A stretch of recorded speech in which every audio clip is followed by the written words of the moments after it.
Қайырлы күн достар, біз бүгін Taobao сайтына Каспий Голд картамызды тіркеп жүреміз. Каспий Голд емес, MasterCard, Visa карталарын тіркеп берсеңіз болады.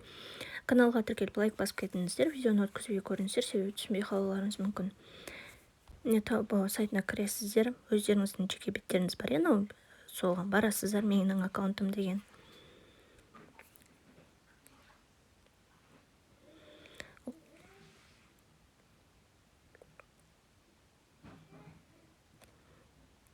Осы менің аккаунтым деген жерде осы картаның және настройканың белгісі бар.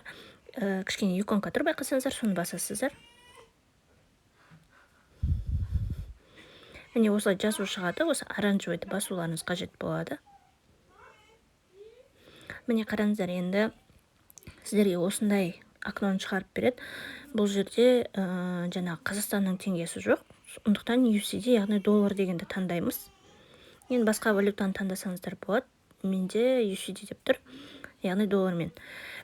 Мына жерде міне байқасаңыздар, екі жазу шығып тұр. Оның біріншісі Қытай материгі деп тұр, екіншісінде Alipay деп тұр. Мен өзгерткен жоқпын, дәл сол бірінші Қытай материгінде қалды. Енді міне видеоның ең маңызды сәті, картаны қалай тіркейміз. Мынау үшінші тұрған жазуды басасыздар. Көріп тұрғаныңыздай Visa, MasterCard карталарын тіркеуге болады.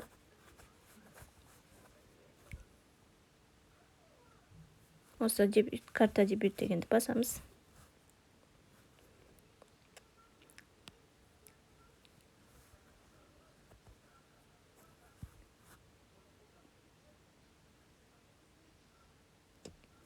Міне сіздерге осындай бетті шығарып береді. Бұл жерге өзіңіздің қолыңызда тұрған Каспий Голдтағы даналарды енгізесіздер. Картаның номері, аты жөніңіз, карта қай уақытқа дейін жарамды, және картаның артқы бетіндегі 3 цифрды тересіздер. Айдаладан жаңа информация алудың қажеті жоқ.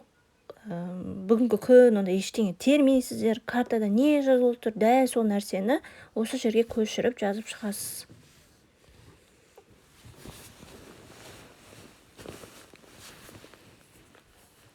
Тағы айта кететін жайт, картаны тіркеп жатқан кезде картаңызда ақша болғаны дұрысырақ, және онлайн покупканы ашып қойыңыздар Каспий картаны өзінен.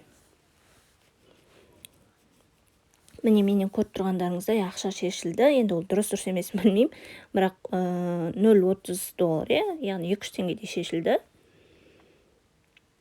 Осылай біздің Каспий Голд картамыз тіркеледі. Енді бұл Каспий Голд картаны қайдан көреміз? Міне осы өзіңіздің жеке бетіңізге барасыз. Осы жерде настройканы басасыз.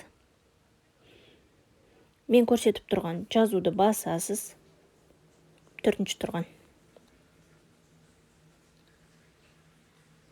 Осы жерде ең соңғы жазуды басасыздар, иероглифті. Бұл жерде екінші тұрған жазуды басу қажет болады. Сонда міне сізде тіркелген карталар шығады. Менде Каспий Голд пен Народный банктың картасы тіркелген, Халық банктың.